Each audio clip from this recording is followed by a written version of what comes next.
Nesta casa, você não tem sequer um parafuso, você era só a empregada aqui. E agora está demitida. Saia daqui! Gritou Júlio César Brandão, meu ex-marido, depois do tribunal, me deixando sem um teto e sem um centavo no bolso. Sentei-me num banco gelado e desabei em lágrimas. Ao meu lado, um senhor idoso tremia de frio, vestindo farrapos. Senti pena e lhe entreguei meu último cachecol, um de lã de alpaca. De repente, ele se endireitou e disse: Eu não me esqueço da bondade, minha filha. Venha, vou te mostrar sua nova casa.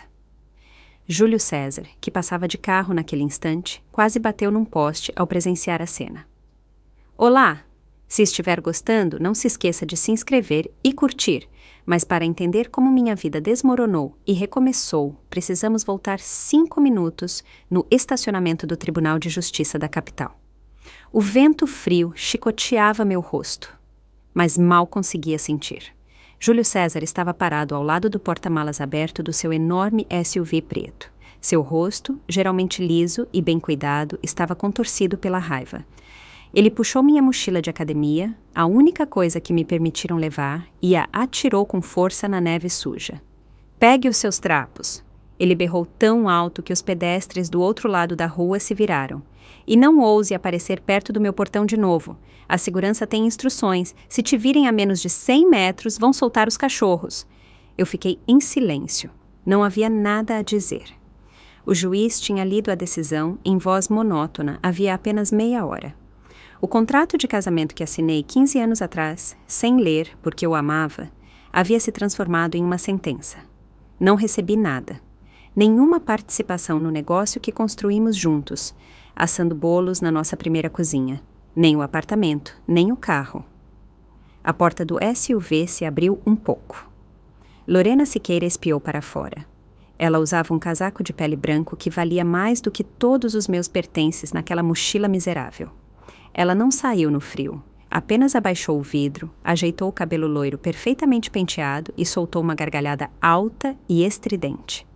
Júlio, vamos logo, ela pediu com voz mimada. Aqui cheira a pobreza, vamos nos atrasar para o restaurante. Júlio César limpou as mãos com nojo, como se tivesse tocado em algo contagioso. Sentou-se ao volante e acelerou. O carro disparou, me cobrindo com uma nuvem de fumaça acre e estilhaços de gelo levantados pelos pneus. Fiquei sozinha no meio do enorme estacionamento vazio. Meus pés me levaram sozinhos até o ponto de ônibus mais próximo, embora eu soubesse que não tinha dinheiro para a passagem. No bolso do casaco havia apenas moedas que não seriam suficientes nem para um pão francês. Sentei-me no banco de madeira gelado, encolhi as pernas e cobri o rosto com as mãos. Lágrimas quentes e amargas escorreram pelo meu rosto, esfriando instantaneamente no ar gelado. 38 anos, confeiteira de primeira linha, esposa de um homem respeitado na cidade. E ali estava eu, jogada fora como uma embalagem velha de bolo. Ao meu lado, alguém tossiu fracamente. Levantei a cabeça. Na outra ponta do banco estava um senhor de 70 anos, talvez mais. Suas roupas pareciam uma colcha de retalhos de sujeira e buracos. O casaco velho e engordurado estava aberto. Por baixo podia-se ver um suéter fino e desbotado, totalmente inadequado para o clima. Ele tremia tanto que o banco vibrava.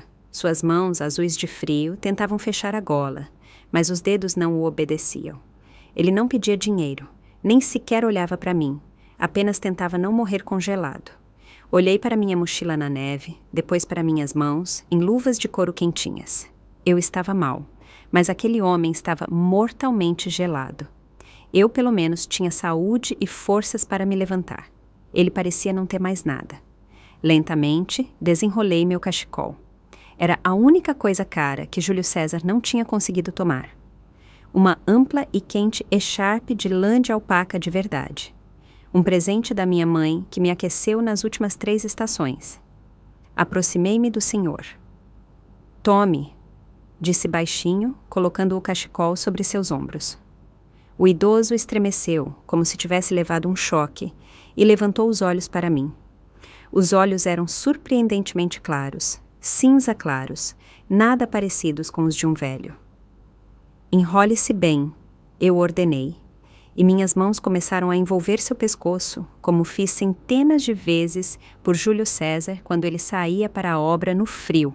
Ah, sim. Tirei minha garrafa térmica da mochila. Ainda havia meio litro de chá de ervas quentinho que preparei de manhã antes do julgamento. Beba, é de tomilho e hortelã, vai te esquentar. O senhor pegou a tampa da garrafa, que servia de copo, com as mãos trêmulas. O vapor subiu no seu rosto.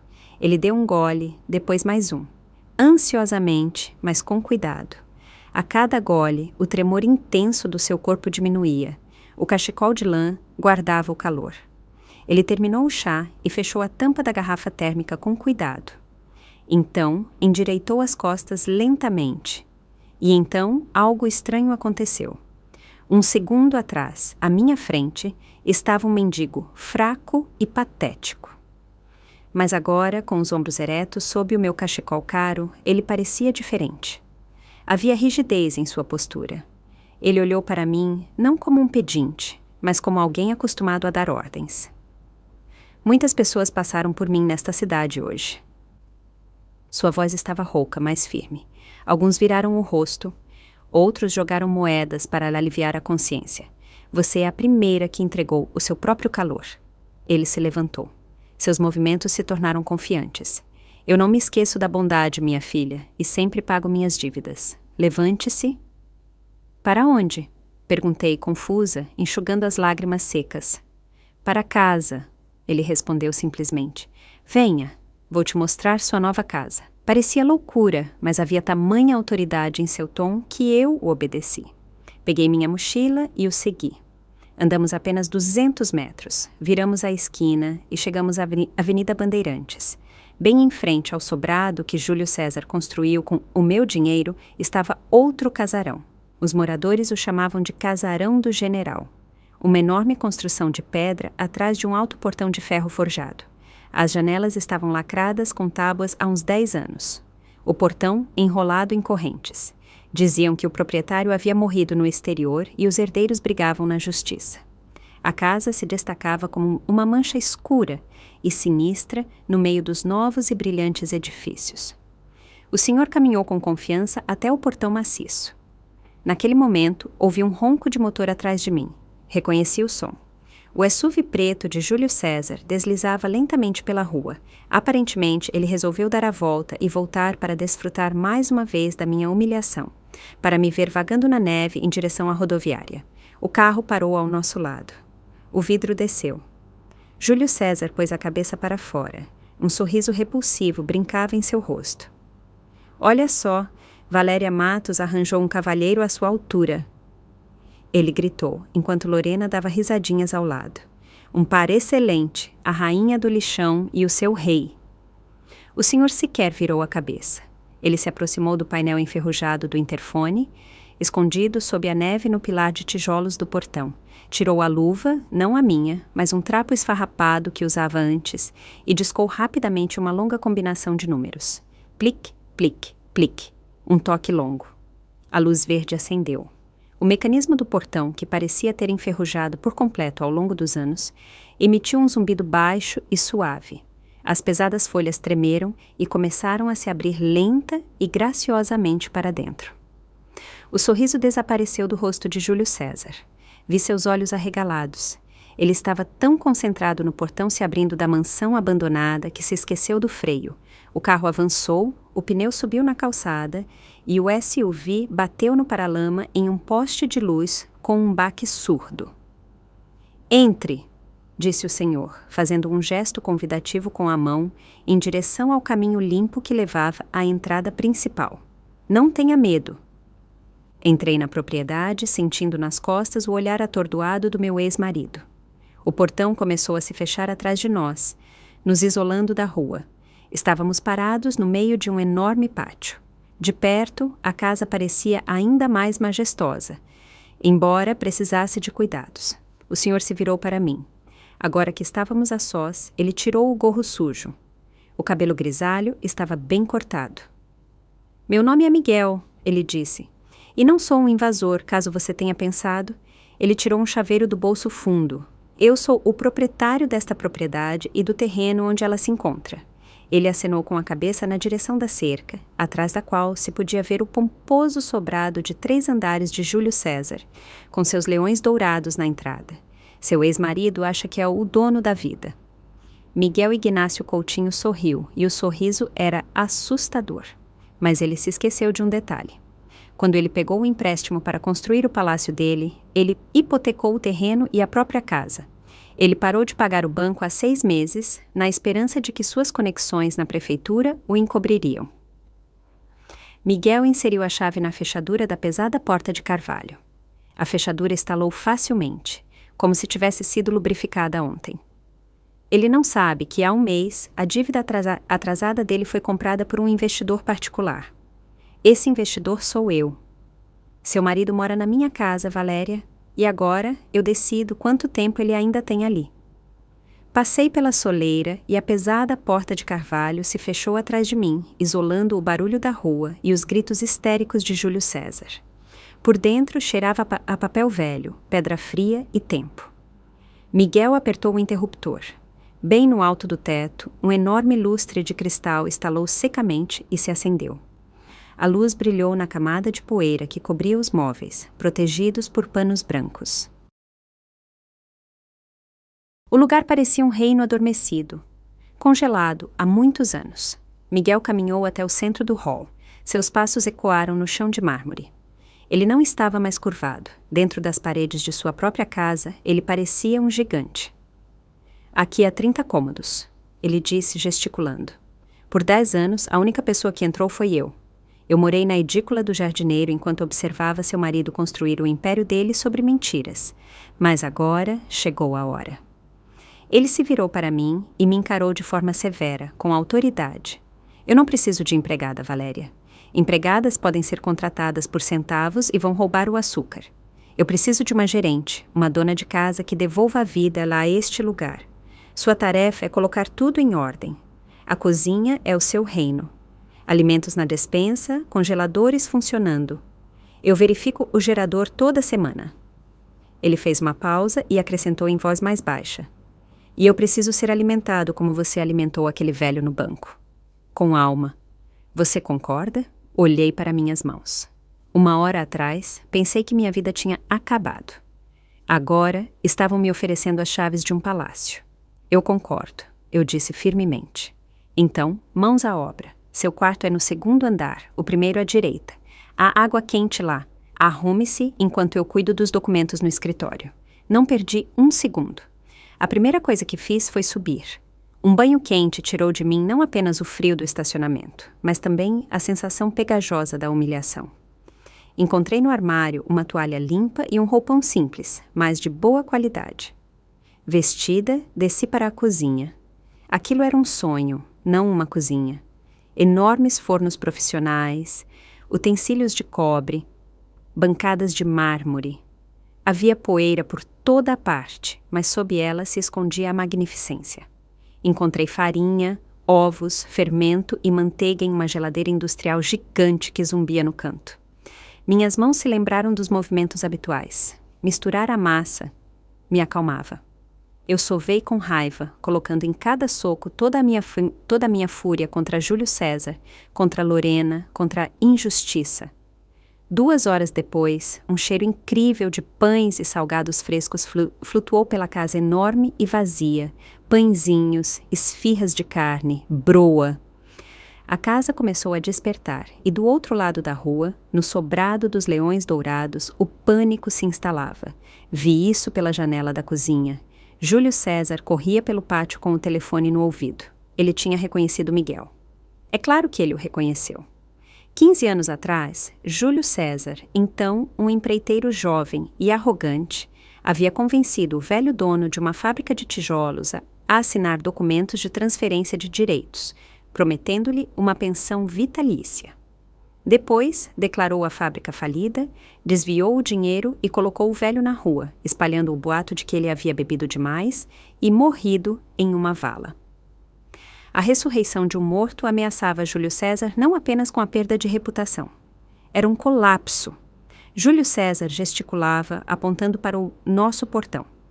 10 minutos depois, a rua se iluminou com luzes de polícia. 2 viaturas pararam em frente ao portão. Arrombe! Gritava Júlio César, pulando ao redor dos policiais. Tem bandidos aí. Eles invadiram uma propriedade particular. É um mendigo e minha ex-mulher maluca. Eles são perigosos. Limpei as mãos no avental, ajeitei o cabelo e olhei para Miguel. Ele estava sentado numa poltrona no canto da cozinha, tomando chá com o primeiro lote de empadas quentinhas. Vá! Ele acenou calmamente, estendendo-me uma pasta com um selo oficial. Este é o seu primeiro exame, gerente. Saí para a varanda. O ar gelado misturava-se ao aroma dos meus salgados. Uma multidão já se aglomerava no portão. Vizinhos, os mesmos que ontem me sorriam gentilmente e hoje desviavam o olhar, agora estavam colados às janelas e cercas. Eles queriam um show. O capitão da polícia, um homem corpulento de rosto vermelho, já segurava o cacetete e batia no metal do portão. Abram! Polícia! Ele rugiu. Saiam imediatamente com as mãos para cima. Júlio César estava ao lado, sorrindo vitoriosamente. Eu não disse? Derrubem a fechadura, ela vai quebrar tudo lá dentro. Caminhei calmamente até o painel de controle e apertei um botão. O portão começou a deslizar lentamente para os lados. O capitão levantou o braço, pronto para a briga, mas parou. Eu não estava na frente deles em lágrimas, em trapos ou de joelhos. Eu estava ereta, com a cabeça orgulhosamente levantada, segurando uma bandeja de prata coberta com um guardanapo de linho. Boa noite, capitão, eu disse em voz alta para que todos os vizinhos ouvissem. Por que tanto barulho? O senhor está assustando a massa. Ela pode solar. Júlio César engasgou. Você armou isso? Prendam-na! Ela invadiu ilegalmente. Capitão! Eu interrompi meu ex-marido sem olhar para ele e estendi a pasta ao policial. Dê uma olhada. Este é o título de propriedade e a procuração geral em meu nome, concedida pelo proprietário, Sr. Miguel Coutinho. Sou a gerente oficial desta propriedade. O capitão pegou os papéis confuso. Ele leu longamente, franziu a testa, iluminou os selos com a lanterna, olhou para Júlio César e depois para mim. Os documentos estão em ordem, Sr. Brandão. Ele resmungou. Proprietário Miguel Coutinho. Selo do cartório de hoje. Não há invasão. Isso é uma falsificação, gritou Júlio César. Seu rosto ficou vermelho com manchas. Coutinho morreu 100 anos atrás. Ela armou tudo isso. Senhor Brandão, escolha suas palavras, latiu o capitão. Dei um passo à frente e puxei o guardanapo da bandeja. O aroma fresco de empadas de carne e cebola atingiu o nariz dos policiais, que estavam de plantão a noite toda. Cavalheiros, está frio lá fora. Sorri. O proprietário convida vocês para um chá e um lanche. Acabaram de sair do forno. Olhei finalmente para Júlio César com um olhar gélido. Quanto a estranhos, a entrada é proibida. Os policiais se entreolharam. O cheiro era irresistivelmente atraente. O capitão engoliu em seco.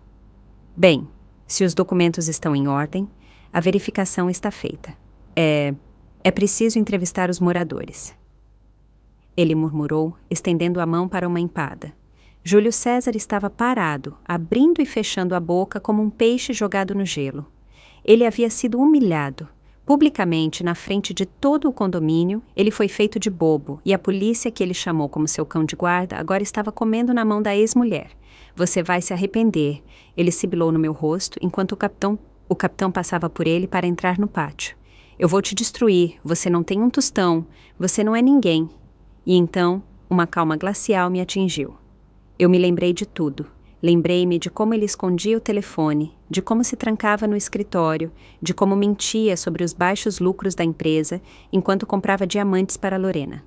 Inclinei-me para o capitão, que mastigava a empada com prazer e disse alto o suficiente. Capitão, meu ex-marido tem razão. É preciso estar vigilante. Ele está muito nervoso com a legalidade. E por que ele está tão nervoso? Perguntou o capitão com a boca cheia. Pergunte a ele sobre o cofre. Eu disse claramente. Aquele atrás da pintura de caçadores no escritório dele. A senha é o aniversário da amante. Ele guarda o caixa 2 da construtora lá. Dinheiro vivo sem imposto. Uns 50 milhões de reais, se não me engano. O rosto de Júlio César ficou mais branco que a neve sob os seus pés. O capitão parou de mastigar. Ele se virou lentamente para Júlio César. Não havia mais amizade em seus olhos, apenas um interesse predatório. Crime tributário em grande escala. Aquilo já não era uma briga doméstica, era uma promoção. Júlio César Brandão, disse o capitão, em voz suave, limpando as mãos com um lenço. Que tal darmos uma passada na sua casa? Vamos verificar esse seu alarme. Eu sorri, me virei e entrei na casa quentinha, deixando Júlio César sozinho com a lei que ele tão imprudentemente havia chamado. Na manhã seguinte, todas as contas de Júlio César foram bloqueadas. A Receita Federal agiu com velocidade assustadora, como se estivesse apenas esperando pela denúncia. Vi pela janela o mensageiro do banco lhe entregar a notificação bem no portão. Júlio César amassou o papel e o jogou na neve.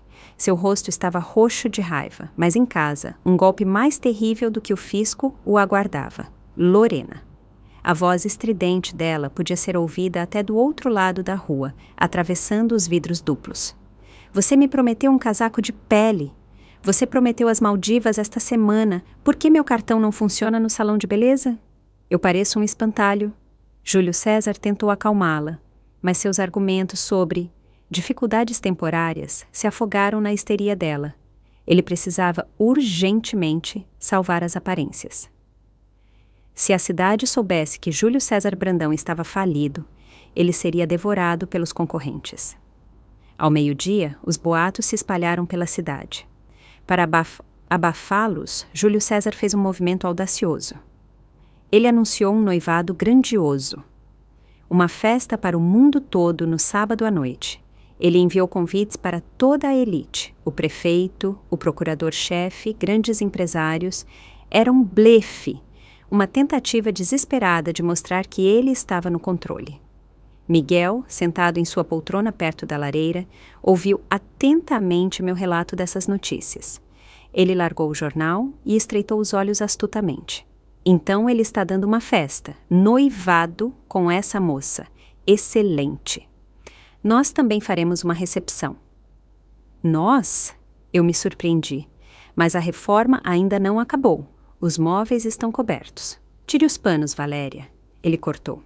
Neste mesmo sábado, anunciaremos um baile beneficente de inverno. Entrada. Uma doação para um orfanato. E o principal, você vai cozinhar. Que a cidade se lembre de qual mesa era a melhor da região. Aceitei o desafio. Um entusiasmo que não sentia há anos despertou em mim. Peguei o telefone e comecei a ligar para meus antigos fornecedores, as mesmas pessoas com quem trabalhei por 10 anos, até que Júlio César decidiu que eu deveria ficar em casa. Valéria Matos! Gritou Ailton, o açougueiro, dono do melhor açougue do mercado, no telefone. Para a senhora, até uma estrela do céu. O seu Júlio me deve há 3 meses, mas na senhora eu confio. Vou entregar a vitela mais fresca sob sua palavra de honra. Todos responderam da mesma forma. O leiteiro tio Ivan, Sérgio, o peixeiro, até o dono da boutique de vinhos. Eles se lembravam de mim. Eles se lembravam de quem realmente administrava o negócio, enquanto Júlio César se exibia nos banquetes. Fiquei 3 dias sem sair da cozinha. Dormi apenas 4 horas. Os fornos gigantes funcionavam a todo vapor. Eu assava, preparava rosbife de salmão, pernil de porco com farofa de frutas, batia o creme mais delicado para os eclairs. A casa se encheu de aromas que faziam a cabeça girar. Baunilha, canela, carne assada, pão fresco. O cheiro era denso. Vazava pelas paredes e, levado pelo vento, voava pela rua, direto para o sobrado de Júlio César. Chegou o sábado. A noite estava fria e clara. Uma fila de carros caros se formava no portão de Júlio César.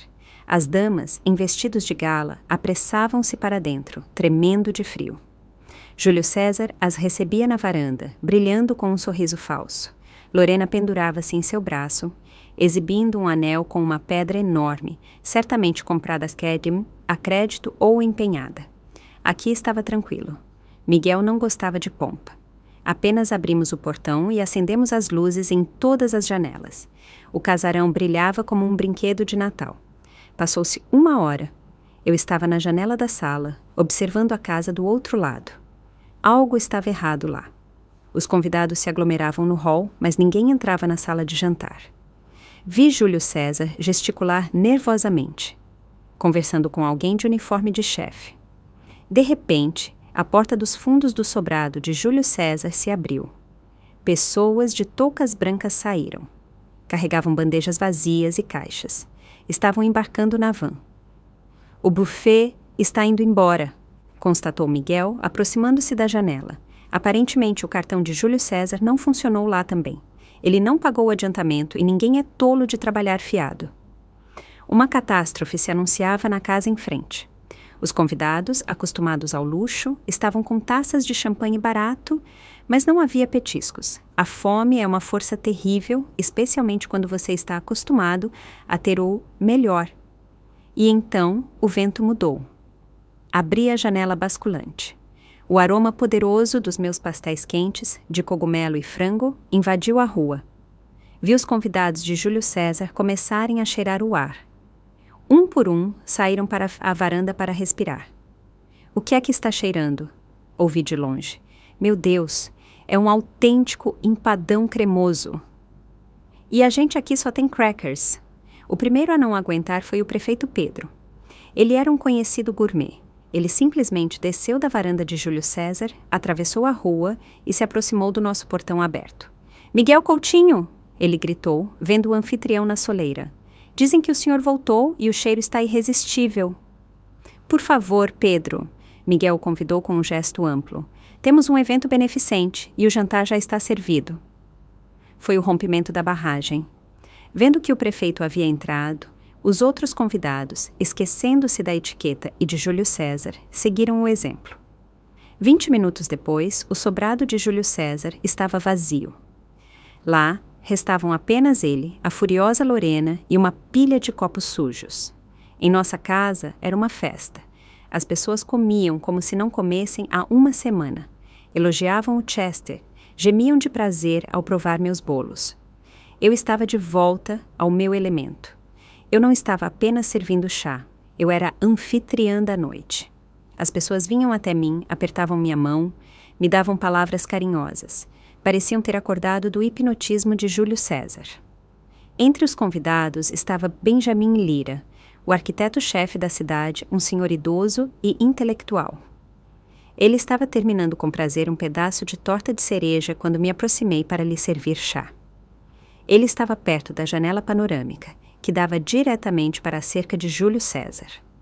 Atrás da cerca, iluminada por holofotes, erguia-se a nova e enorme garagem para 3 carros que Júlio César havia construído no mês passado. Ele se orgulhava muito dessa construção em estilo moderno. Benjamin Lira franziu a testa, olhando para a garagem.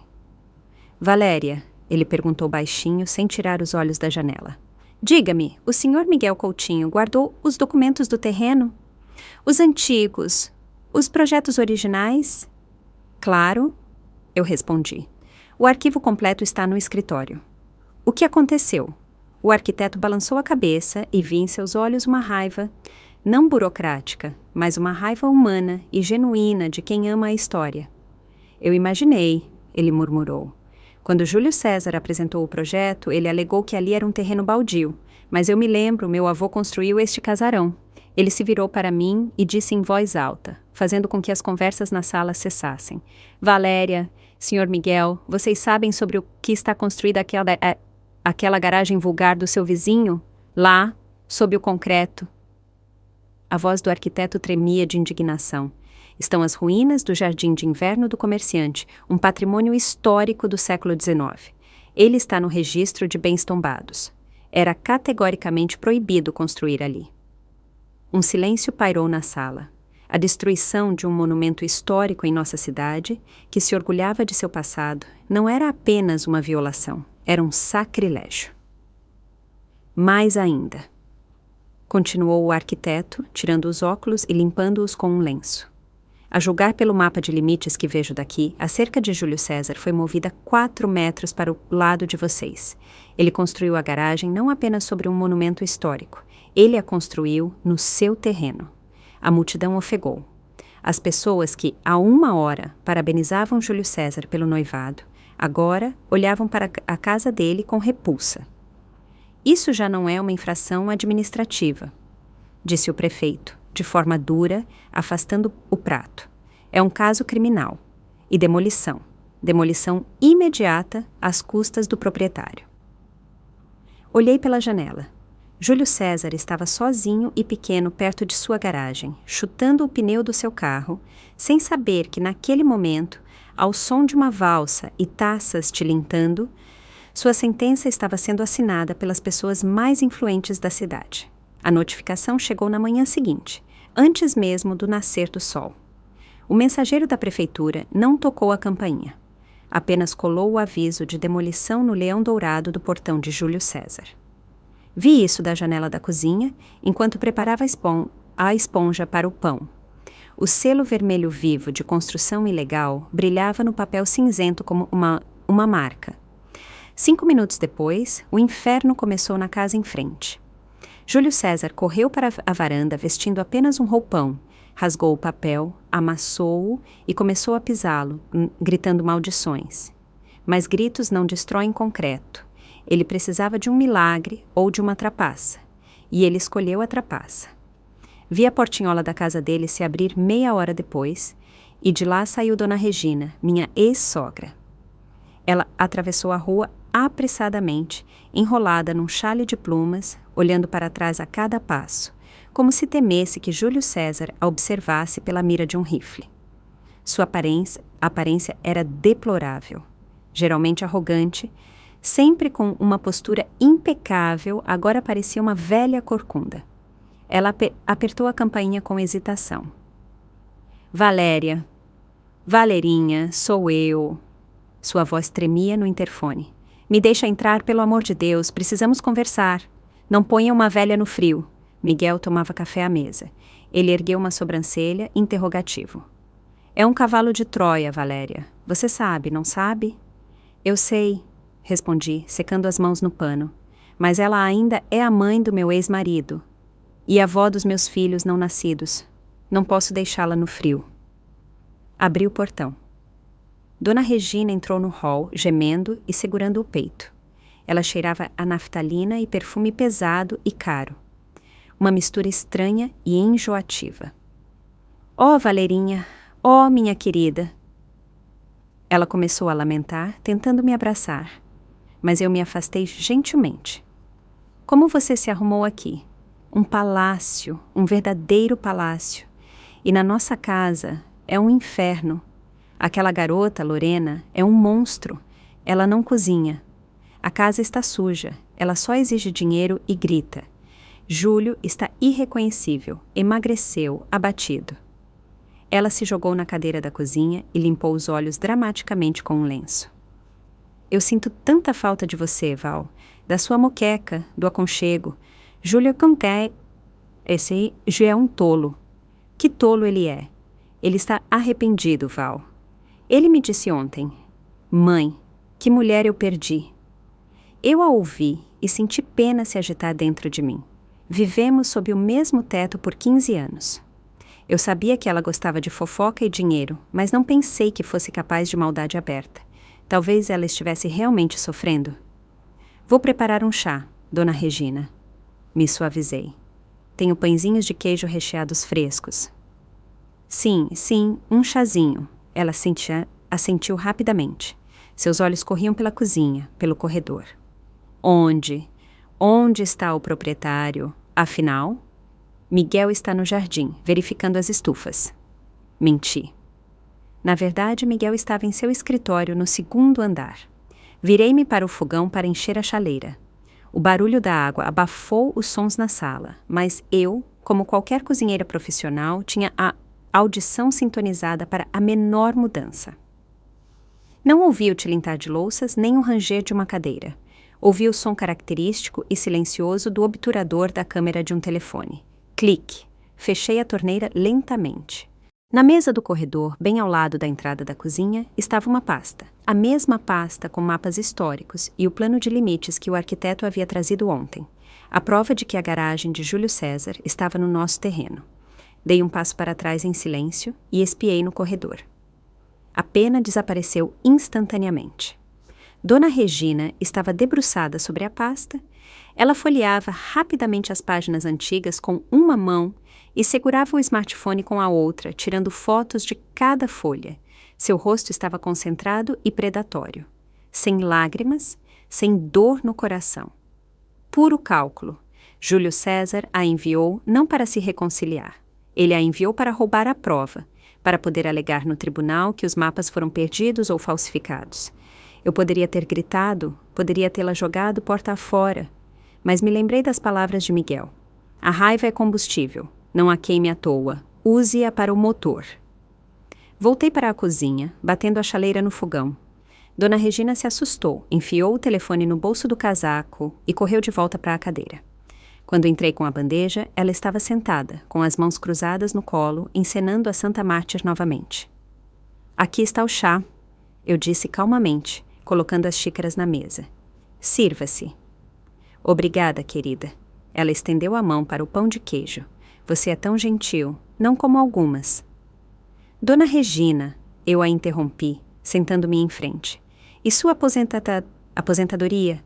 A senhora recebe um valor mais alto como viúva de um veterano de trabalho. É o suficiente? Ela engasgou com as migalhas. O quê? Aposentadoria? Ah, é o suficiente, claro. Júlio ajuda quando pode, embora ele esteja em dificuldades agora. Tirei outra pasta da gaveta da mesa da cozinha, uma fina e preta. Miguel havia reunido este dossiê em 2 dias. Seus advogados e contadores eram bons em encontrar o que estava escondido. Júlio ajuda? Perguntei, abrindo a pasta. Estranho, mas os documentos dizem o contrário. Abri um extrato bancário à sua frente. Olhe que aqui. Esta é a sua conta de aposentadoria, Dona Regina. Acesso concedido apenas à senhora e a Júlio, por procuração que a senhora assinou há 3 anos. Lembra? Para o filho poder pagar as contas mais facilmente. Minha sogra encarou os números. Seus olhos se arregalaram. Está vendo estas transações? Passei o dedo pelas linhas. Todo dia 15, no dia do depósito da aposentadoria, o dinheiro era transferido para outra conta, zerada. Isso é um erro. Ela sussurrou, empalidecendo. Júlio disse que estava aplicando em um depósito a juros para me dar uma casa na praia. Não há depósito, eu disse duramente. E não haverá casa. Olha-me a 2ª página. Virei a folha. Esta é a conta da concessionária Elite Car. Pagamentos por um conversível esportivo vermelho, marca X, modelo Y, e o nome da proprietária, Lorena Siqueira. O silêncio na cozinha se tornou ensurdecedor. Dona Regina agarrou a folha. Suas mãos tremiam tanto que o papel balançava. Ela lia, e a cada linha, seu rosto envelhecia 10 anos. Ele pegou meu dinheiro! Meu dinheiro para remédios, para a velhice! Sua voz falhou, tornando-se um guincho. E pagou o carro daquela piriguete. 3 anos. Eu finalizei. A senhora viveu na miséria, economizando em tudo, pensando que estava acumulando capital. E seu filho estava comprando estofamento de couro e rodas douradas para a amante com o seu dinheiro. Ela levantou os olhos para mim. Não havia mais fingimento neles. Havia um ódio negro e sem fundo. Não por mim, mas pelo filho que ela idolatrou e que atraiu por um capricho de uma amante. Ela se levantou lentamente. O telefone que ela usou para fotografar os mapas caiu do bolso no chão, mas ela nem olhou. Eu o pari, ela sibilou. E o som era mais terrível do que qualquer grito. Não dormi à noite, dei tudo a ele, e ele me jogou no lixo, por causa daquela... Ela vasculhou sua bolsa enorme. Fiquei tensa, sem saber o que esperar, mas ela tirou um calmante. E tirou um chaveiro com anel de metal simples. Ele me mandou roubar seus mapas, ela disse com a voz embargada, jogando as chaves na mesa na minha frente. Disse, mãe, me salve, ou vamos perder tudo. E ele mesmo me roubou até o último centavo. Ela empurrou as chaves para mim com um dedo trêmulo. Este é o conjunto sobressalente da entrada de serviço, da garagem, do escritório dele e dos cofres do porão, sobre os quais nem o fisco sabe. Por que a senhora está me dando isso? Perguntei baixinho, olhando para o metal brilhante. Dona Regina se endireitou. Havia um fogo frio em seus olhos. Porque nesta casa, ela acenou na direção do sobrado de Júlio César. Não há mais justiça. E você sempre foi honesta, Valéria. Castigue-o.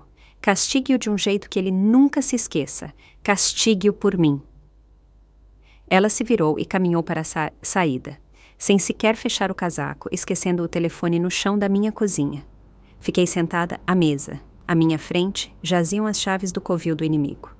Agora eu podia não apenas me defender. Agora eu podia entrar. Apertei o chaveiro frio na mão com tanta força que o metal cravou na minha pele. Dona Regina se foi, deixando para trás um rastro de perfume pesado e um sabor amargo de traição, mas eu não tinha tempo para pensar.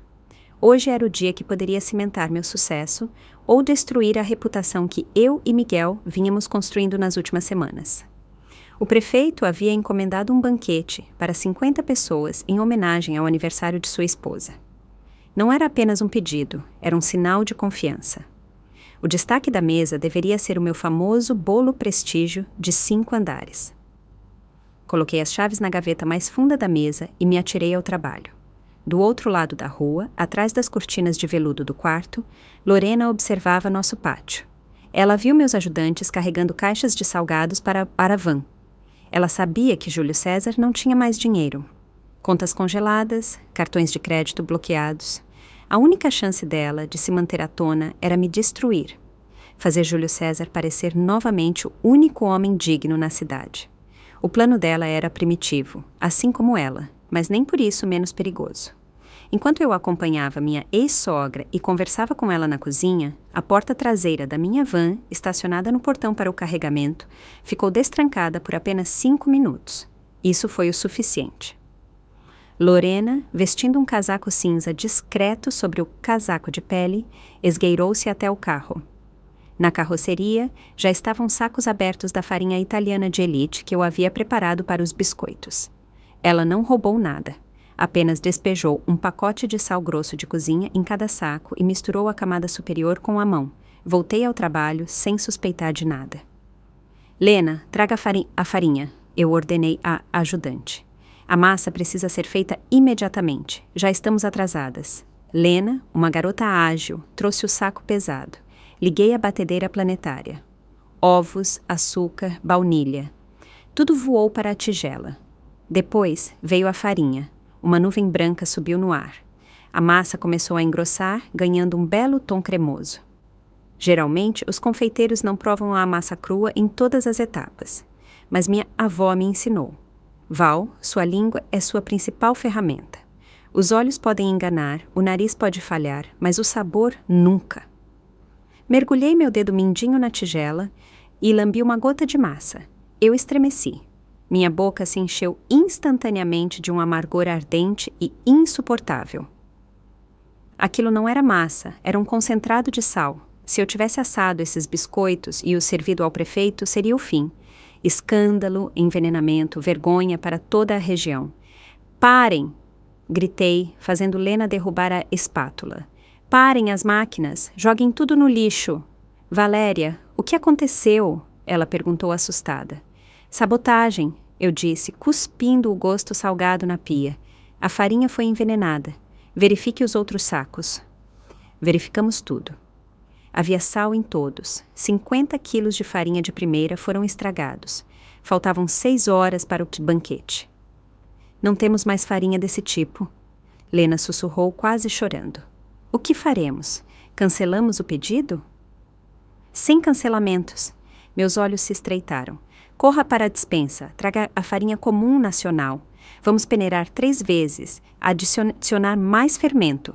Nós vamos conseguir, mas agora eu sei que é guerra. Conseguimos a tempo. O bolo ficou magnífico, embora me custasse 1 quilômetro de células nervosas. Quando a van com o pedido finalmente saiu do portão, limpei o suor e olhei pela janela. Júlio César e Lorena estavam saindo de casa, entravam no carro. Júlio César parecia deprimido. Ele gritava alguma coisa, gesticulando. Lorena estava com uma expressão de pedra. Aparentemente, eles estavam indo ao banco ou ao advogado, tentando descongelar as contas. Entendi. Não haveria outra chance. Eu não me troquei. Diretamente no meu dolman de trabalho, peguei o chaveiro que Dona Regina me dera na gaveta. Miguel, volto em meia hora. Eu disse, passando pelo escritório. Tenha cuidado, ouvi em resposta. Ele nem perguntou para onde eu estava indo. Ele sabia. Atravessei a rua, meu coração batia na garganta. Pela primeira vez em um mês, eu me aproximava do portão da minha antiga casa não como uma pedinte, mas como uma invasora. A chave entrou na fechadura suavemente. O portão se abriu. O pátio estava coberto de neve. Júlio César demitiu o jardineiro, e ele não estava acostumado a pegar numa pá. Aproximei-me da entrada de serviço. Mais uma volta da chave. Um clique. Eu estava dentro. A casa me recebeu com silêncio e cheiro de mofo. Caixas de boutiques não abertas estavam espalhadas no corredor. Manchas de vinho no chão da sala de estar. Poeira nas prateleiras onde antes estavam minhas estatuetas favoritas. Era evidente que ali viviam pessoas temporárias, pessoas que não se importavam com a casa. Não perdi tempo com sentimentalismos. Subi para o segundo andar, para o nosso antigo quarto. Agora era o quarto de Lorena. Suas roupas estavam espalhadas por toda parte. Uma montanha de maquiagem na penteadeira. Comecei a procurar. Eu sabia que Lorena não era muito inteligente, mas era astuta. Pessoas assim escondem seus segredos perto de si. Remexi nas gavetas da cômoda. Vazio. Apenas roupas íntimas. Olhei debaixo do colchão. Nada. Meu olhar caiu sobre o closet. Na prateleira de cima, atrás de uma pilha de suéteres, notei a ponta de uma caixa. Peguei uma cadeira, estiquei a mão e atirei. Era uma caixa de botas de inverno, mas não havia sapatos dentro. Havia um diário de veludo rosa com um cadeado e um telefone celular antigo, de botão. O cadeado era ridículo, de brinquedo. Forcei com uma lixa de unha e ele saltou. Abri o diário. A letra de Lorena era arredondada, infantil, com garranchos. 20 de outubro. Júlio é um idiota. Comprou-me uma pulseira, mas é um fiasco, as pedras são pequenas. Tudo bem, vou aguentar mais um pouco. Assim que ele transferir a casa de campo para o meu nome, eu caio fora. 15 de novembro. Ele começou a suspeitar de algo sobre o dinheiro. Preciso acelerar. Vou lhe falar sobre o bebê na próxima semana. Isso sempre funciona. Folheei as páginas e meus cabelos se arrepiaram. Aquilo era a crônica não de um amor, mas de uma caçada fria e calculista. Mas o mais interessante estava no fundo da caixa, debaixo do diário. Um prontuário médico de uma clínica particular na capital e resultados de ultrassom. Abri o formulário. Data da concepção, 12 de agosto. Tempo de gravidez, 16 semanas. Fiquei paralisada. 12 de agosto. Em agosto, Júlio César estava em um resort de luxo em Búzios. Sozinho. Ele viajou para lá por 3 semanas para tratar os nervos e o fígado. Eu mesma arrumei sua mala. Eu mesma o levei ao aeroporto. Ele não estava no país de 1º a 25 de agosto. O bebê não poderia ser dele. Peguei o celular antigo. Estava desligado, mas ainda havia bateria. Apertei o botão ligar-desliga. A tela acendeu. Havia apenas 3 mensagens de texto, todas de um único contato salvo como chefe. Abri a conversa. Chefe, tem certeza de que ele caiu na história da gravidez? Lorena, sim, ele está feliz como um filhote. Transferi o carro para o meu nome. Chefe, excelente, enrole.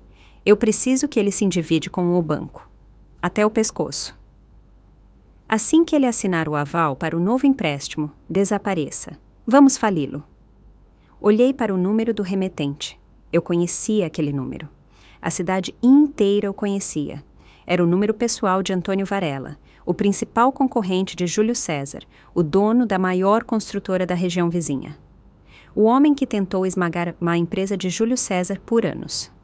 A consciência da magnitude da catástrofe me atingiu. Lorena não era apenas uma amante. Ela era uma agente infiltrada. A gravidez era uma mentira. Ou melhor, uma verdade, mas de outro homem. Todo o romance foi uma operação especial para destruir o negócio do meu marido. Varela a infiltrou para que ela drenasse os recursos de Júlio César, o separasse da família, de mim e da mãe, o forçasse a se endividar e o levasse à falência, para que Varela pudesse comprar os ativos por centavos. E ela quase conseguiu. Coloquei os documentos e o telefone no bolso do meu Doberman. Lá embaixo, a porta da frente bateu. Por que diabos está tão frio aqui? Soou a voz estridente de Lorena. Você se esqueceu de pagar o gás. Eles voltaram mais cedo. Fiquei congelada no meio do quarto, apertando em minhas mãos as provas que poderiam destruir os dois. O caminho para a escada estava bloqueado. Corri para o closet, onde na parede havia uma porta discreta para o quarto de serviço, que levava à escada de serviço. Júlio César provavelmente se esqueceu de que ela sequer existia, e Lorena com certeza não sabia. Deslizei para a escuridão do corredor estreito, fechando o painel silenciosamente atrás de mim, exatamente 1 segundo antes de a maçaneta da porta do quarto girar. Parada na escuridão empoeirada, com as provas roubadas apertadas contra o peito, eu ouvia cada palavra deles. Você está paranoico, Júlio. A voz de Lorena soava irritada. Ninguém esteve aqui. O vento abriu a janela. Eu sinto o cheiro dela, gritou Júlio César. Cheiro de baunilha e daqueles pães amaldiçoados. Ela esteve aqui. Desci a escada de serviço na ponta dos pés. Abri a porta dos fundos com a minha chave e desapareci no lusco-fusco. Enquanto Júlio César revirava os móveis lá em cima, furioso. Ao voltar para Miguel, coloquei o telefone e o diário na mesa. Minhas mãos tremiam. Precisamos ir à polícia, eu disse de uma vez. Agora mesmo. Isso é fraude, é conspiração. Tenho todas as provas para colocar os dois na cadeia. Miguel folheou o diário lentamente. Examinou o prontuário. Então ele tirou os óculos e me encarou com seu olhar pesado e calmo. Não, ele disse firmemente. O que quer dizer com não? Engasguei de indignação. Eles destruíram minha vida, estão tentando destruir a sua. Se você for à polícia agora, começará uma longa investigação, explicou Miguel. Os advogados de Júlio César vão arrastar o caso por anos. Lorena dirá que o diário são fantasias dela para um romance e que o telefone foi plantado. Não, Valéria, a vingança é um prato que se serve frio. Não vamos apenas prendê-lo. Vamos destruir a reputação dele de tal forma que ninguém mais nesta cidade lhe apertará a mão. Espere. Ele cometerá um erro. Ele está desesperado, e o desespero é um mau conselheiro. E Júlio César não demorou a cometer o erro. Aconteceu 2 dias depois. Pela manhã, me trouxeram o catálogo da casa de leilões da cidade, antiquário. Na capa, sob o título Raridades de Família, havia uma foto. Perdi o fôlego. Era um conjunto de esmeraldas, anel, brincos e colar. A joia da minha bisavó, que milagrosamente sobreviveu à Revolução. Eu as guardava no cofre da nossa casa. No divórcio, Júlio César alegou que o cofre estava vazio, que eu mesma as vendi ou perdi. O tribunal acreditou nele, não em mim. E agora, pressionado pelas dívidas, ele decidiu vender a única coisa que me ligava à minha linhagem. O leilão é hoje à noite. Eu disse baixinho, apertando o catálogo. Ele quer dinheiro rápido. Prepare-se, Miguel acenou. Vista o seu melhor vestido. Vamos comprar. Comprar? Eu me surpreendi. Minhas próprias coisas? Vamos pegar o que é nosso, sorriu o velho. E o leiloeiro é meu velho conhecido. Ele não gosta de ladrões. À noite, entrei no salão da casa de leilões. Eu usava um vestido longo, de um verde esmeralda profundo, que caía perfeitamente. Eu não era mais a dona de casa oprimida de avental. Caminhei com as costas retas, apoiada no braço de Miguel, que parecia um verdadeiro conde em seu smoking. O salão ficou em silêncio. Todas as cabeças se viraram para nós. Júlio César, sentado na primeira fila, estremeceu como se tivesse levado um choque elétrico. Ao lado dele estava Lorena, mexendo nervosamente na barra do seu casaco de pele. Ela parecia mal assustada. Seus olhos corriam pelo salão, como se procurasse alguém. Sentei-me bem em frente a eles. Júlio César empalideceu, mas depois seu rosto se contorceu em uma careta malvada. Ele se inclinou para o advogado e sussurrou algo. O leilão começou. Os lotes menores foram vendidos rapidamente. Finalmente, o leiloeiro, um senhor grisalho com um martelo, anunciou: lote número 15, conjunto único e antigo. Ouro, esmeraldas brasileiras, trabalho do final do século XIX. Preço inicial, R$ 500 mil. 550 mil, eu disse em voz alta, sem olhar para meu ex-marido. Júlio César estremeceu. Ele percebeu que eu queria a relíquia de volta, e uma faísca gananciosa acendeu em seus olhos. Ele decidiu que, se eu estava ali, significava que eu ou Miguel tínhamos dinheiro, e ele tentaria me extorquir até o último centavo. Ele acenou para seu testa de ferro, um homem discreto de boné, na fileira de trás. 600 mil? Gritou o homem. 700 mil. Eu rebati calmamente. 800 mil. O testa de ferro respondeu imediatamente. O salão murmurou. O preço estava inflacionado, mas Júlio César estava radiante. Ele já estava calculando o lucro. Ele achava que me tinha na mão, jogando com meus sentimentos pela herança da minha bisavó. 1 milhão! Gritou o homem a um sinal de Júlio César. O silêncio pairou no salão. Todos olhavam para mim. Júlio César recostou-se na cadeira, cruzando os braços. Seu rosto dizia: pague, querida. Pague-me pelo que eu roubei de você. Levantei-me lentamente. Não vou aumentar a aposta, eu disse em voz alta e clara. O sorriso sumiu do rosto de Júlio César. Se eu não comprasse, o lote iria para seu testa de ferro, que não tinha dinheiro. Seria um fiasco. Ele teria que pagar a comissão do leilão. Mas eu tenho uma pergunta para o senhor leiloeiro. Continuei, caminhando até o púlpito. Diga-me, na descrição do lote, está indicado que esta é propriedade do senhor Brandão, herança de sua família, correto? Exatamente. O leiloeiro acenou com a cabeça, olhando-me por cima dos óculos. Então, por quê? Me virei para o salão. Na parte interna do anel está gravada a inscrição. A minha amada neta Valerinha, da vovó Vera. 1998... Fez-se um silêncio no salão tão grande que dava para ouvir o zumbido do holofote. Júlio César saltou. É mentira. Não tem inscrição nenhuma. É meu. Segurança. Tirem-na daqui. Vamos verificar, perguntou o leiloeiro em tom glacial. Ele colocou uma lupa de joalheiro, pegou o anel da almofada de veludo e o levou para a luz. Um longo segundo se passou. De fato... A voz do leiloeiro soou como uma sentença. A minha amada neta Valerinha. Senhor Brandão, o senhor forneceu documentos alegando que esta era a herança de sua mãe. Pelo visto, o senhor mentiu e colocou para leilão bens roubados. Ele apertou um botão sob a mesa. As portas do salão foram bloqueadas. É um erro, guinchou Júlio César, correndo para a minha saída. Eu não sabia. Foi ela quem trocou. 2 seguranças robustos e um policial que estava de plantão no salão já se dirigiam a ele. Júlio César Brandão, disse o policial com tédio, algemando os pulsos do meu ex-marido. Acompanhe-nos para esclarecimentos. Tentativa de venda de bens roubados em grande escala. Júlio César foi arrastado para a saída. Ele se debatia e gritava: Lorena, Lorena, ligue para o advogado. Faça alguma coisa, Lorena. Mas Lorena não ligou. No momento em que Júlio César foi algemado, ela se levantou, mas não para correr para o amado. Ela pegou calmamente sua bolsa, ajeitou o casaco de pele e se virou para a saída. Na passagem estava um homem alto, de casaco caro.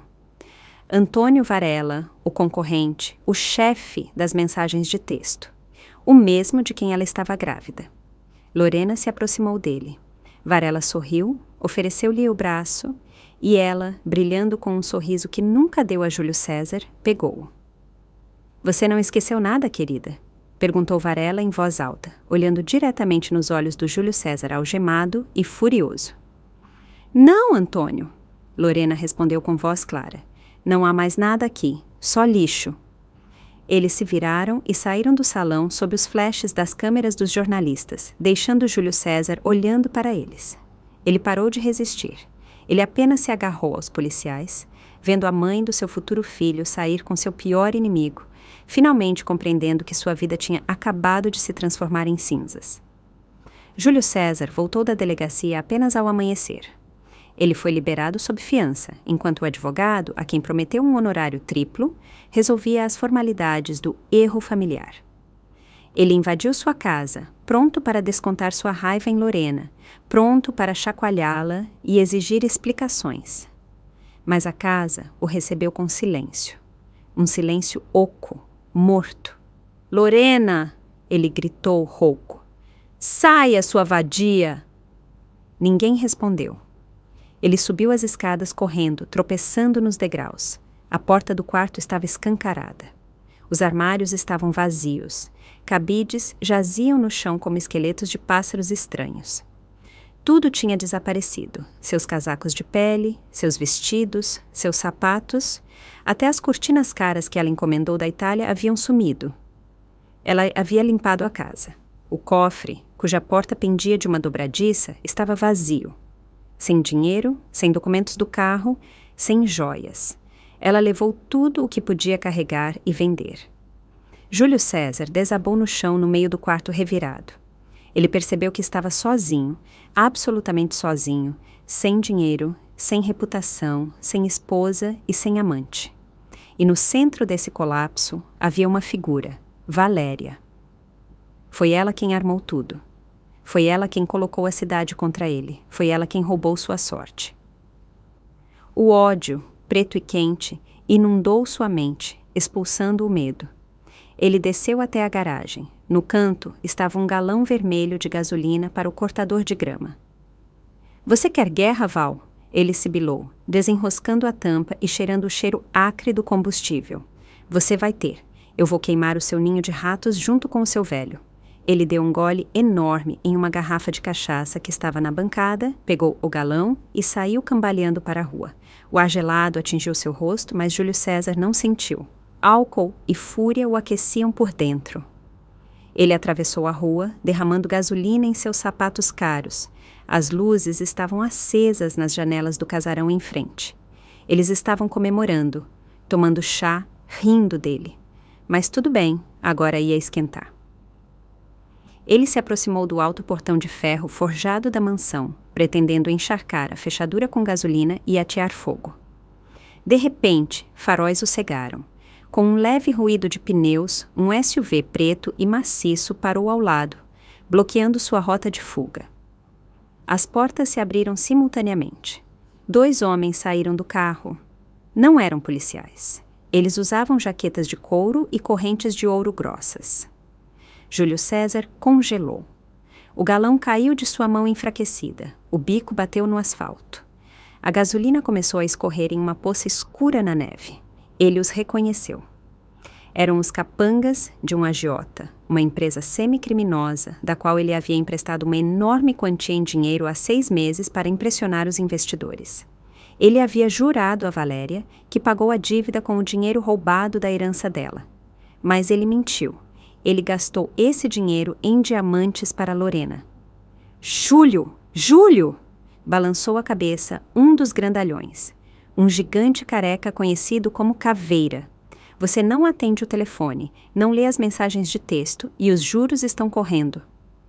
Eu vou pagar tudo", gaguejou Júlio César, recuando e apoiando as costas na cerca do casarão de Miguel. "Tenho um negócio amanhã." "Você não tem negócio nenhum", disse o segundo calmamente, brincando com um taco de beisebol. "Soubemos das notícias. Você está falido, Júlio. Foi pego roubando os anéis da vovó. Você é um cadáver. E é difícil conseguir dívidas de cadáveres, então vamos pegar o pagamento em espécie, agora mesmo.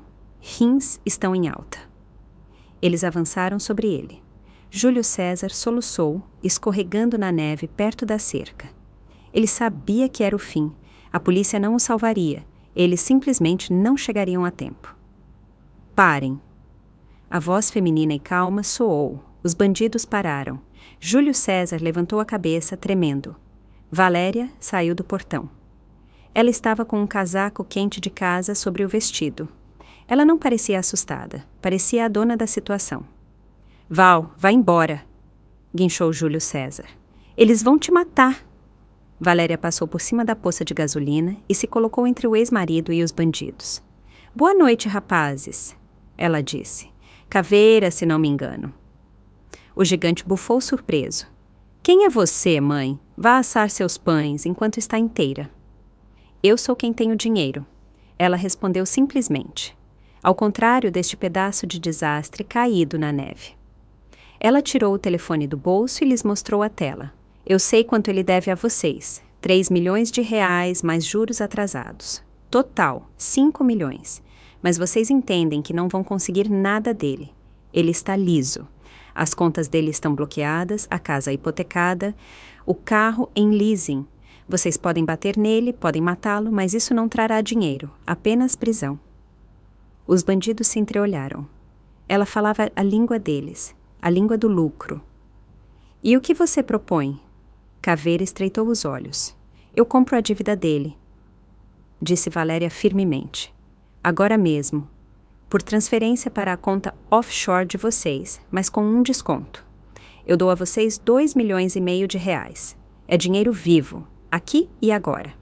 Ou vocês ficam de mãos abanando e com um caso de assassinato de um falido. Era ousadia, mas também era a única maneira de eles recuperarem algo. Caveira coçou a nuca, olhou para o patético Júlio César, depois para a calma Valéria. 3, ele disse. 2,5, cortou Valéria. E o contrato de cessão é assinado no capô do seu carro. Agora. Caveira cuspiu na neve. Fechado. Mulher de peito, eu respeito. Um dos bandidos tirou um formulário amassado de cessão de dívida do porta-luvas. Valéria leu atentamente, iluminando com a lanterna do telefone, e assinou com um floreio. Depois, fez algumas manipulações no aplicativo bancário do telefone de Miguel, que lhe dera acesso total às suas finanças. O dinheiro foi, ela disse, mostrando o comprovante. Caveira verificou seu telefone. Chegou. Até mais, Júlio. Você teve sorte com a ex. Os bandidos entraram no SUV e foram embora, nos deixando no silêncio da rua noturna. O cheiro era de gasolina e de álcool. Júlio César ainda estava sentado no monte de neve. Ele olhava para Valéria de baixo para cima, sem acreditar. Ele tremia. Você me salvou? Ele sussurrou e havia esperança em sua voz. Val, você ainda me ama? Eu sabia que você perdoaria. Vamos começar de novo, não vamos? Eu vou expulsar a Lorena. Valéria olhou para ele, não com amor e nem mesmo com ódio. Olhou para ele como se fosse uma mancha suja numa toalha de mesa. Ela agitou o papel que acabara de assinar na frente do nariz dele. Você não entendeu nada, Júlio. A voz dela vibrava de aço. Eu não te salvei, eu te comprei. Ela deu um passo em direção a ele, e ele se encolheu instintivamente na neve. Lembra-se daquele contrato de empréstimo? Ela perguntou. Havia uma letra miúda sobre a garantia. A garantia desse crédito era todos os bens do devedor, incluindo imóveis. Os olhos de Júlio César se arregalaram de horror. Você não deve mais aos bandidos. Ela articulou cada palavra. Você me deve 5 milhões de reais, agora mesmo. Você tem o dinheiro? Júlio César balançou a cabeça. Então, entra em vigor a cláusula de garantia. Valéria apontou para o sobrado dos Leões Dourados do outro lado da rua. A partir deste segundo, aquela casa me pertence, em pagamento da dívida. Ela se inclinou tão perto dele que ele pôde ver seu reflexo em seus olhos frios. Levante-se, Júlio, e saia da minha casa. Você tem 10 minutos para pegar seus pertences pessoais antes que eu troque as fechaduras. O tempo está correndo. Mas Júlio César não saiu. Em vez de pegar suas coisas, ele correu cambaleando para a varanda. Tropeçou, caiu de joelhos, mas levantou-se imediatamente e puxou a pesada porta da frente. Ouviu o estrondo da porta se fechando, e depois o rangido seco e metálico das fechaduras. Uma volta, a segunda, a terceira, a tranca estalou. A casa é minha! Seu grito histérico veio de trás da porta. É minha! Você não vai ter! Eu sou o dono aqui! Minha casa é meu forte! Fiquei parada no portão, apertando na mão o contrato que agora era minha única arma. Havia silêncio ao redor, quebrado apenas pela respiração pesada de Miguel, que saiu para a varanda do seu casarão e se posicionou atrás do meu ombro. Ele não vai sair, Valéria, disse o velho baixinho. Ele está encurralado, e um rato encurralado é mais perigoso que um tigre. E então, uma janela no segundo andar se abriu, a mesma de onde Lorena tinha rido de mim. A figura de Júlio César apareceu na abertura. Na luz da lâmpada de rua, vi o brilho de metal. Uma espingarda de caça de cano duplo, aquela com a qual ele gostava de posar para fotos, embora nunca tivesse caçado na vida. Sumam! Ele gritou, apontando os canos para nós. Sumam todos! Quem se aproximar da cerca, eu atiro como um cachorro! Um tiro ecoou. A bala de chumbo fez faíscas no asfalto a 1 metro dos meus pés. Eu não me mexi, mas Miguel me puxou bruscamente pelo braço, arrastando-me para trás do pilar de concreto do portão. Chame a polícia, ele latiu. Isso não é mais uma briga de família, é um ataque armado.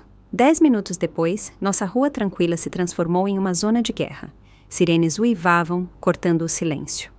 Holofotes rasgaram a escuridão, iluminando o sobrado de Júlio César como um palco de teatro. Viaturas policiais bloquearam as saídas. Homens da SWAT, de capacetes e coletes à prova de balas, saíram de uma microvan, tomando posições atrás de carros e árvores. O capitão, o mesmo amante de empadas, agora estava sério e sombrio. Ele estava ao meu lado, atrás de um escudo blindado, segurando um megafone. Brandão, sua voz amplificada ressoava. Largue a arma, você está cercado. Saia com as mãos para cima. Em resposta, outro tiro veio da janela. O vidro de um carro de polícia estilhaçou. Eu não vou para a cadeia, guinchou Júlio César. Vão me pegar vivo, eu vou queimar tudo.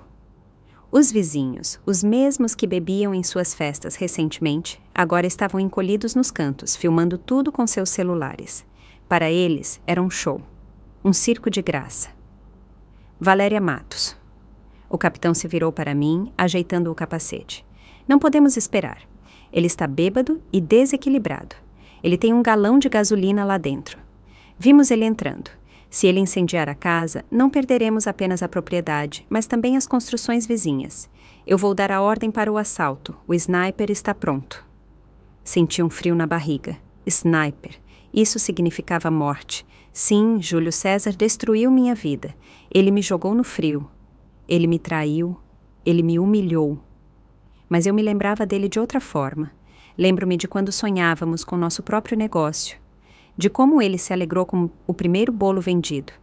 Eu não queria o sangue dele nas minhas mãos. Se ele morresse ali, na soleira da casa que eu acabara de tirar dele, essa sombra ficaria comigo para sempre.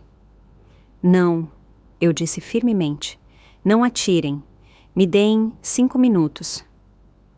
É perigoso, objetou o capitão. Ele não vai atirar em mim se eu falar com ele por telefone. Ele tem uma escolha, apenas ainda não a vê. Peguei meu celular. Disquei o número que eu lembrava de cor há 15 anos. Os toques se arrastaram interminavelmente. Olhei para a janela escura onde meu ex-marido se escondia e rezei para que ele atendesse. Finalmente, um clique, respiração pesada e sibilante no telefone. O que você quer? Ele sibilou. Veio se divertir? Ver como eu morro? Júlio, me escute. Minha voz estava calma, uniforme. Eu não gritei, não implorei. Falei como um cirurgião, explicando um diagnóstico. Olhe pela janela. Você vê os snipers? Eles vão te matar em 2 minutos se eu não os parar. Deixe que matem, ele rosnou. Não tenho nada a perder. Você pegou tudo. Eu só peguei o que você mesmo me deu. Eu disse duramente. Mas você precisa saber a verdade antes de puxar o gatilho. Você se acha o herói de uma tragédia? Não, Júlio. Você é o palhaço de uma farsa. Lorena nunca te amou. O bebê que ela está esperando, você viu o prontuário? 16 semanas de gravidez. E você não estava no país no momento da concepção. O silêncio pairou no telefone. Apenas o vento assobiava no microfone. Esse bebê é de Varela, Júlio. Eu finalizei. Do seu inimigo. Ela era a espiã dele. Você foi usado como uma carteira e quando o dinheiro acabou foi jogado fora. Você está pronto para morrer por uma mulher que agora está rindo de você na cama com seu concorrente? Ouvi-o sugar o ar convulsivamente. É mentira, ele sussurrou, mas não havia mais convicção em sua voz. E sobre a sua mãe? Continuei impiedosamente. Você acha que como eu entrei na casa? Como eu soube do cofre? Sua mãe, Júlio. Dona Regina mesma me deu as chaves, porque você roubou a aposentadoria dela. Você roubou sua própria mãe para comprar um carro para uma prostituta. Você traiu todos que te amavam. Mãe! Sua voz falhou, tornando-se um soluço lamentável. Você não tem nada, Júlio. Nem honra, nem família, nem dinheiro, nem casa. Você está parado no meio das ruínas que você mesmo criou. Mas você tem a chance de ficar vivo. Saia! Não por mim, mas para não dar a Varela o prazer de ver seu cadáver nas notícias. Eu me calei. Os segundos gotejavam como chumbo. Vi o capitão levantar a mão, pronto para dar o sinal ao sniper. Júlio, largue a arma, eu disse baixinho. Saia, acabou? A ligação foi cortada. Abaixei o telefone, meu coração batia na garganta. O capitão olhou para mim, interrogativo. Balancei a cabeça, pedindo para esperar. E então a janela se fechou. 1 minuto depois, a fechadura da porta da frente estalou. Lentamente, rangendo, a pesada porta de carvalho se abriu. Júlio César saiu para a varanda. Ele estava sem casaco, com a camisa aberta, apesar dos 20 graus negativos. Não havia arma em suas mãos. Ele levantou as palmas vazias. Sua aparência era terrível. Rosto cinza, olhos arregalados, boca semiaberta. Ele cambaleava, como se o convés estivesse afundando sob seus pés. Os policiais da SWAT baixaram seus rifles, mas não saíram dos esconderijos. Júlio César deu um passo, depois outro. Ele descia as escadas do seu palácio que não lhe pertencia mais. Ele olhava para frente, mas seu olhar estava desfocado. Olhava através dos policiais, através dos holofotes, através de mim. Ele chegou ao portão, ao mesmo lugar onde, 1 mês atrás, ele jogou minha mochila na neve. No mesmo lugar onde ele quase me atropelou com o carro. Ele parou na minha frente. Seus lábios se moveram tentando dizer algo. Talvez desculpe. Talvez uma maldição. Mas não houve som. De repente, seu rosto se contorceu em uma careta estranha e horrível. O canto direito da boca escorregou. A pálpebra caiu. Ele agarrou a cabeça com a mão esquerda, como se tivesse levado um golpe de um martelo invisível. Suas pernas cederam. Ele caiu na neve, pesadamente, como um saco de cimento bem aos meus pés, no mesmo monte de neve onde minha mochila havia ficado. Chamei um médico, eu gritei, correndo até ele. Os policiais da SWAT e os médicos correram simultaneamente. Eu o virei de costas. Seus olhos estavam abertos, mas cheios de horror animal e congelado. Ele olhava para mim e eu via como ele tentava dizer algo. Tentava mover a mão, mas seu corpo não o obedecia mais. Ele estava preso dentro de sua própria carne. AVC, disse o médico da ambulância, brevemente, iluminando suas pupilas. Extenso, hemorrágico. Levar para a UTI imediatamente. Contamos em minutos. Ele foi colocado na maca. As luzes da ambulância coloriram a neve de um vermelho alarmante. O carro rugiu e disparou, levando meu ex-marido, meu inimigo, o homem que queria me destruir, mas que destruiu a si mesmo. Fiquei parada no portão aberto. Eu ainda apertava o telefone na mão. O vento mexia a barra do meu casaco. Os policiais se agitavam ao redor. Os vizinhos discutiam algo, mas para mim o silêncio havia chegado. A guerra tinha acabado. O inimigo havia caído, mas não havia triunfo. Havia apenas vazio e neve fria, onde a marca de seu corpo permanecia. 3 meses se passaram como um suspiro. O inverno, que parecia interminável, recuou. A neve, onde eu havia chorado de desespero, derreteu, dando lugar à primeira grama verde. A primavera chegou à nossa cidade não apenas como uma mudança de estação. Chegou como um símbolo de limpeza. Eu estava na ampla varanda da minha antiga casa, aquela de onde fui expulsa como um cachorro. Agora não havia leões dourados nem monogramas forjados de Júlio César. Derrubamos a cerca que separava os 2 lotes. Agora, o antigo casarão de Miguel e meu ex-palácio se tornaram um só, um enorme complexo cujas portas estavam abertas para todos. Hoje era o dia da inauguração. A cidade inteira se reuniu no gramado. Os mesmos vizinhos que se escondiam atrás das cortinas agora estavam com buquês de flores. O prefeito, os arquitetos, pessoas comuns, todos vieram ver o milagre. O ar cheirava não a gasolina e fumaça, mas a baunilha, pão fresco e macieiras em flor. Na fachada do prédio pendia uma placa discreta, mas elegante. Escola de Culinária e Centro de Apoio a Mulheres Esperança. Ajeitei as dobras do meu novo vestido cor de folha nova. Eu não me sentia mais uma vítima. Eu me sentia o alicerce sobre o qual este lugar se sustentava. Na multidão, procurei rostos familiares. Dona Regina estava na primeira fila, segurando a mão de uma menina, a neta de sua vizinha. Minha ex-sogra envelheceu, mas não havia mais medo em seus olhos. Não nos tornamos amigas, mas a permiti morar na casa de hóspedes e ajudar no jardim. Foi a minha decisão de não me vingar de um fraco. Lorena, porém, não estava ali. Ontem parei no supermercado da periferia para comprar flores e a vi. Ela estava no caixa sem maquiagem, com as raízes escuras do cabelo aparecendo, vestindo um uniforme barato. Ela passava kefir e pão mecanicamente, sem levantar os olhos. Antônio Varela a abandonou uma semana após o leilão, assim que percebeu que ela não era mais útil como instrumento contra Júlio César. Ela me viu, me reconheceu e notei como ela encolheu os ombros, desejando afundar no chão. Eu não me aproximei. Eu não me importava. Queridos amigos, a voz de Miguel me tirou dos meus pensamentos. O velho estava ao microfone. Ele estava magnífico. Um terno cinza sob medida. Costas retas, cabelo grisalho penteado. Ninguém o reconheceria como um mendigo no banco. Por muitos anos, esta casa foi um símbolo de ganância, ele disse, e sua voz ressoou sobre a multidão. Aqui viveram pessoas que pensavam que o dinheiro resolvia tudo, mas estavam erradas. 3 meses atrás, uma mulher salvou minha vida, dando a última coisa que tinha, o calor do seu coração. Ele se virou para mim e estendeu a mão. Aproximei-me, segurando as lágrimas. Valéria não apenas devolveu a vida a esta casa, ela a encheu de significado. Agora, aqui serão ensinados ofícios àqueles que perderam a fé em si mesmos. Aqui encontrarão abrigo aqueles que não têm para onde ir.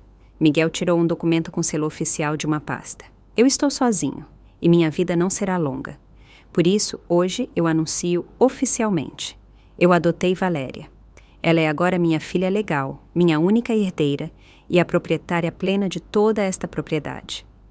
A multidão rugiu em aplausos. As pessoas gritavam, bravo! Alguns choravam. Miguel me abraçou forte, paternalmente, e sussurrou.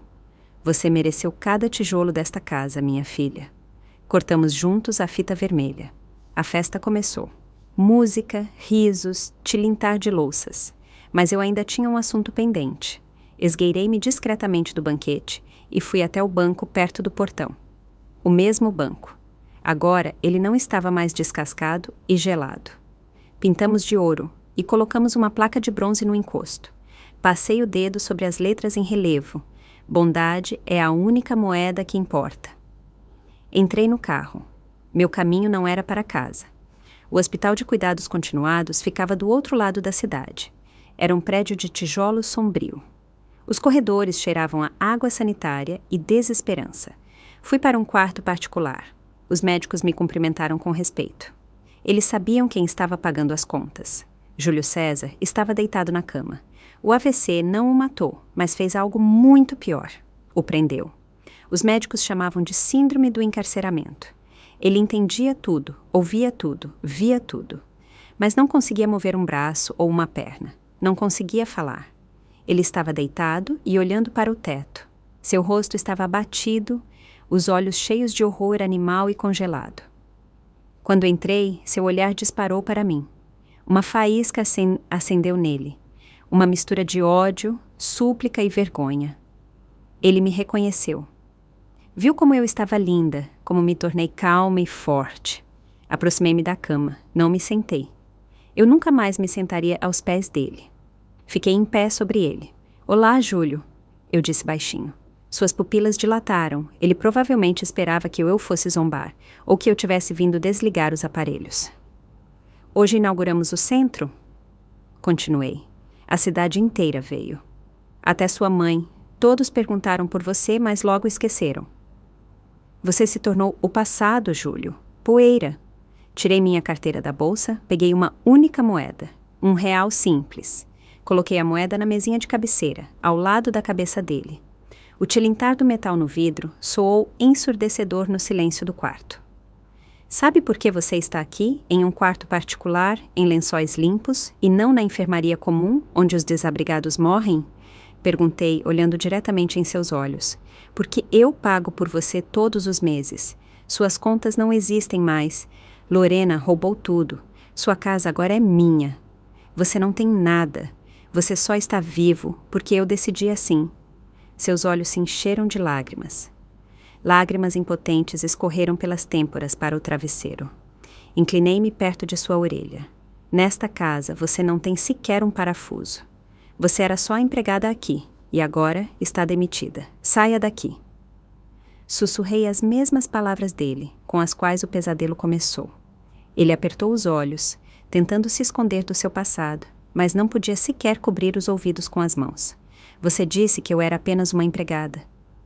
Minha voz ficou suave, quase terna, mas fria como aquele vento de inverno. Agora eu sirvo a cidade inteira. Eu alimento centenas de pessoas. E você vive da minha esmola. Eu me endireitei e olhei para ele uma última vez. Não havia raiva nesse olhar. Apenas indiferença.